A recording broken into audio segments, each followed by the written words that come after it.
ರಾಜ್ಯದಲ್ಲಿ ವೇಗ ಪಡೆದುಕೊಂಡ ಜಾತಿ ಗಣತಿ ಸಮೀಕ್ಷೆ ಅಧಿಕಾರಿಗಳಿಗೆ ಸಿಎಂ ತಾಕೀತು ಮಾಡಿದ ನಂತರ ವೇಗ ಪಡ್ಕೊಂಡಿದೆ. ಅಧಿಕಾರಿಗಳಿಂದ ಪ್ರತಿನಿತ್ಯ 12ರಿಂದ 15 ಲಕ್ಷ ಕುಟುಂಬಗಳ ಸರ್ವೆ ಆಗ್ತಾ ಇರೋದು. ಕೆಲವು ಕಡೆಯಲ್ಲಿ ಸರ್ವರ್ ಸಮಸ್ಯೆ, OTP ವಿಳಂಬ ಮುಂದುವರಿಕೆ ಆಗ್ತಾ ಇದೆ. ಬೇಗ ಸಮಸ್ಯೆ ಸರಿಪಡಿಸಬೇಕು ಅಂತ ಈಗಾಗಲೇ ತಿಳಿಸಿದ್ದಾರೆ ಅಧಿಕಾರಿಗಳು. ತಾಂತ್ರಿಕ ಸಿಬ್ಬಂದಿ, ಕೆಲವು ಕಡೆ ಶಿಕ್ಷಕರು ಗಣತಿ ಕಾರ್ಯಗಳಿಗೆ ಹೋಗ್ತಿಲ್ಲ ಅನ್ನೋದ್ರ ಬಗ್ಗೆ ಕೂಡ ಮಾಹಿತಿ ಇದೆ. ಗಣತಿಯಲ್ಲಿ ಭಾಗವಹಿಸದ ಹಲವರಿಗೆ ಅಮಾನತು ಶಿಕ್ಷೆ ಕೂಡ ನೀಡಲಾಗುತ್ತೆ. ಈಗಾಗಲೇ ಸೇವೆಯಿಂದ ಅಮಾನತುಗೊಳಿಸಿದ ಕೆಲವರನ್ನ ಸರ್ಕಾರ ಅನ್ನೋದ್ರ ಬಗ್ಗೆ ಕೂಡ ಮಾಹಿತಿ ಸಿಗ್ತಾ ಇದೆ. ನಿಗದಿತ ಅವಧಿಯೊಳಗೆ ಗಣತಿ ಪೂರ್ಣಗೊಳ್ಳುವುದು ಅನುಮಾನ ಅನ್ನೋದನ್ನು ಸಹ ಹೇಳಲಾಗ್ತಾ ಇದ್ದು, ಅಕ್ಟೋಬರ್ 7ರ ಒಳಗೆ ನಿಗದಿ ಗುರಿ ಮುಟ್ಟೋದು ಅಸಾಧ್ಯನಾ ಅನ್ನೋ ಪ್ರಶ್ನೆ ಹುಟ್ಕೊಳ್ತಾ ಇದೆ. ಸ್ಟಾರ್ಟಿಂಗ್ ಒಂದು 2 ಡೇಸ್ 3 ಡೇಸ್ ಸಿಕ್ಕಾಪಟ್ಟೆ ಸಮಸ್ಯೆ ಆಗಿತ್ತು, ಯಾಕಂದರೆ ಅದು ಟೆಕ್ನಿಕಲ್ ಪ್ರಾಬ್ಲಮ್ ಎದುರಾಗ್ಬಿಟ್ಟಿತ್ತು. ಅದಾದ ನಂತರ ಖುದ್ದಾಗಿ CM ಅಧಿಕಾರಿಗಳ ಜೊತೆಗೆ ಮೀಟಿಂಗ್ ಇಟ್ಕೊಂಡಿದ್ರು.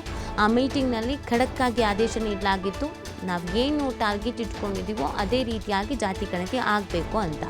ಸೊ ಈಗ ಸ್ವಲ್ಪ ಮಟ್ಟಿಗೆ ಅದು ರೀಚ್ ಆದ್ರೂ ಕೆಲವು ಕಡೆಯಲ್ಲಿ ಇನ್ನೂ ಸಮಸ್ಯೆ ಇದೆಯಂತೆ. ಕೆಲವು ಗಣತಿಗೆ ಹೋಗಬೇಕಾದಂಥ ಅಧಿಕಾರಿಗಳು ಹೋಗೋದಕ್ಕೆ ಮನಸ್ಸು ಮಾಡ್ತಾ ಇಲ್ಲ. ಸಿಬ್ಬಂದಿಗಳು ನಾವು ಹೋಗಲ್ಲ ಅಂತನೋ ಅಥವಾ ಅದೇನು ಸಮಸ್ಯೆನೋ ಗೊತ್ತಿಲ್ಲ ಅಂಥವ್ರನ್ನ ಅಮಾನತು ಮಾಡಿ ಕೂಡ ಆದೇಶವನ್ನು ಹೊರಡಿಸಲಾಗಿದೆ. ಇನ್ನು ಕೆಲವು ಕಡೆಯಲ್ಲಿ ನಾರ್ಮಲ್ ಡೇ 1 ಇತ್ತಲ್ಲ, OTP ಬರ್ತಾ ಇಲ್ಲ, ಸರ್ವರ್ ಡೌನ್ ಇದೆ, ಈ ಮಾಹಿತಿಗಳು ಫೀಡ್ ಆಗ್ತಾ ಇಲ್ಲ, ಈ ಥರದೊಂದಷ್ಟು ಸಮಸ್ಯೆಗಳು ಕೂಡ ಎದುರಾಗ್ತಾ ಇದೆ.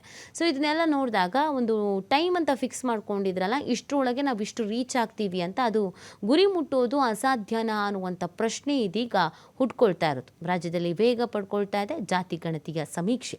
ಅಧಿಕಾರಿಗಳಿಗೆ CM ತಾಕೀತು ಮಾಡಿದ ನಂತರ ಇದೀಗ ವೇಗ ಪಡ್ಕೊಳ್ತಾ ಇದೆ.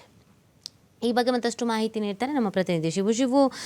CM ವಾರ್ನ್ ಮಾಡಿದ ನಂತರ ವೇಗ ಪಡ್ಕೊಳ್ತಾ ಇದ್ರೂ ಅಂದುಕೊಂಡಿದ್ದಂಥ ಗುರಿ ಏನಿತ್ತು ಅದು ಮುಟ್ಟೋದು ಅಸಾಧ್ಯನಾ ಅಂತ ಶಿವು? ಈಗಾಗಲೇ ರಾಜ್ಯದಲ್ಲಿ ಜಾತಿ ಗಣತಿಯನ್ನ ಮಾಡ್ಲಾಗ್ತಾ ಇದೆ. ಶಿಕ್ಷಕರು ಮತ್ತೆ ಸ್ಥಳೀಯ ಮಟ್ಟದ ಗ್ರಾಮ ಪಂಚಾಯತ್ ಸಿಬ್ಬಂದಿಗಳು ಪ್ರತಿ ಮನೆಗಳಿಗೆ ತೆರಳಿ ಭೇಟಿಯನ್ನ ಮಾಡಿ ಅವರ ಮಾಹಿತಿಗಳನ್ನ ಸಂಗ್ರಹ ಮಾಡ್ತಾ ಇದ್ದಾರೆ. ಈ ಸಮೀಕ್ಷೆ ಈಗಾಗಲೇ 1 ವಾರ ಮುಗಿದಿದೆ. ಕಳೆದ 4 ದಿನಗಳ ಹಿಂದೆ ಮೊದಲ 4 ದಿನಗಳೇನಿತ್ತು, ಆಗ ನಿಗದಿತ ಒಂದು ನಿರೀಕ್ಷೆಯನ್ನ ಮುಟ್ಟಿರ್ಲಿಲ್ಲ. ಯಾಕೆಂದ್ರೆ ಸರ್ಕಾರ ಪ್ರತಿದಿನ 2 ಲಕ್ಷ ಸಿಬ್ಬಂದಿಗಳನ್ನ ಈ ಗಣತಿಯಲ್ಲಿ ಭಾಗವಹಿಸ್ತಾ ಇರೋದ್ರಿಂದ ಸಹಜವಾಗಿ 20 ಲಕ್ಷ ಟಾರ್ಗೆಟ್ ಅನ್ನ ಇಟ್ಕೊಂಡಿತ್ತು. ಪ್ರತಿದಿನ 20 ಲಕ್ಷ ಜನರ ಗಣತಿಯನ್ನ ಮಾಡ್ಬೇಕು ಅನ್ನುವಂಥದ್ದು. ಆದ್ರೆ ಮೊದಲ 4 ದಿನಗಳ ಕಾಲ ಆ ನಿಗದಿತ ಗುರಿಯನ್ನ ಮುಟ್ಟೋದಕ್ಕೆ ಸಾಧ್ಯ ಆಗ್ಲಿಲ್ಲ. ಯಾಕೆಂದ್ರೆ ಕೇವಲ ಮೊದಲ ದಿನ 10,000, ನಂತರದಲ್ಲಿ 80,000, 2ನೇ ದಿನ, 3ನೇ ದಿನದಿಂದ ಸ್ವಲ್ಪ ಮಟ್ಟಿಗೆ ಸಮೀಕ್ಷೆ ಹೆಚ್ಚಾಗಿತ್ತು. ಆದ್ರೆ 1 ಲಕ್ಷದ ಆಸುಪಾಸಿನಲ್ಲೇ ಇತ್ತು. ಆದ್ರೆ ಮುಖ್ಯಮಂತ್ರಿಗಳು ಯಾವಾಗ ಜಿಲ್ಲಾ ಪಂಚಾಯತ್ CEO, ಜಿಲ್ಲಾಧಿಕಾರಿಗಳು ಮತ್ತೆ ಸರ್ಕಾರದ ಹಿರಿಯ ಅಧಿಕಾರಿಗಳ ಸಭೆಯನ್ನು ನಡೆಸಿ ವಿಡಿಯೋ ಕಾನ್ಫರೆನ್ಸ್ ಮೂಲಕ ಅವರಿಗೆ ಎಚ್ಚರಿಕೆಯನ್ನ ರವಾನೆ ಮಾಡಿದ್ರು. ನಿಗದಿತ ಗುರಿಯನ್ನ ತಲುಪಲೇಬೇಕು, ಆ ಅವಧಿಯೊಳಗೆ ಗಣತಿಯನ್ನ ಪೂರ್ಣಗೊಳಿಸಬೇಕು, ನೀವು ಜಿಲ್ಲಾ ಮಟ್ಟದಲ್ಲಿ ಯಾವ ರೀತಿಯಾದಂತಹ ನಿರ್ಧಾರಗಳನ್ನ ತೆಗೆದುಕೊಳ್ಳಿ ಅನ್ನುವಂತ ಸೂಚನೆಯನ್ನ ಕೊಟ್ಟಿದ್ರು, ವಾರ್ನಿಂಗ್ ಅನ್ನು ಕೂಡ ಮಾಡಿದ್ರು.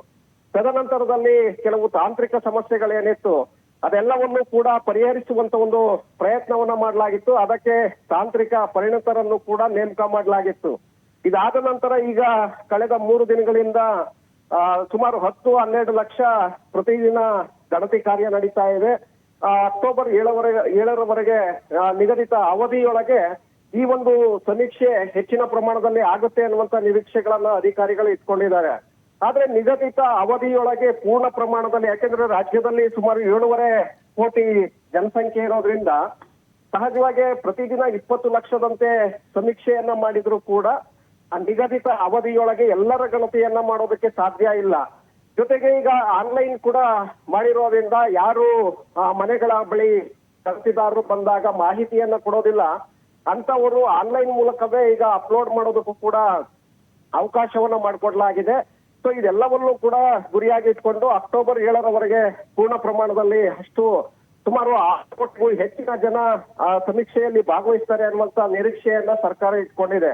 ಆದ್ರೆ ಸರ್ಕಾರ ಇಟ್ಕೊಂಡಂತ ನಿರೀಕ್ಷೆಯನ್ನ ಅಷ್ಟು ಈಸಿಯಾಗಿ ತುಂಬೋದು ಕೂಡ ಕಷ್ಟ ಆಗತ್ತೆ. ಯಾಕಂದ್ರೆ ಪ್ರತಿದಿನ ನೀವು 20ರಿಂದ 30 ಲಕ್ಷ ಜನರ ಒಂದು ಸಮೀಕ್ಷೆಯನ್ನ ಮಾಡಿದ್ರು ಕೂಡ ಇನ್ನು ಉಳಿದಿರುವಂತಹ 7 ದಿನಗಳಲ್ಲಿ ಆ ಸಮೀಕ್ಷೆಯನ್ನ ಪೂರ್ಣಗೊಳಿಸೋದು ಬಹಳ ಕಷ್ಟ ಆಗತ್ತೆ. ಹಾಗಾಗಿ ಮತ್ತಷ್ಟು ಸಮಯವನ್ನ ವಿಸ್ತರಣೆ ಮಾಡಬೇಕಾದಂತ ಅನಿವಾರ್ಯತೆ ಸರ್ಕಾರಕ್ಕೆ ಬರುತ್ತೆ ನೀತಿ. ಓಕೆ, ಥ್ಯಾಂಕ್ ಯು ಶಿವು ತಮ್ಮೆಲ್ಲ ಡೀಟೇಲ್ಸ್ಗಾಗಿ.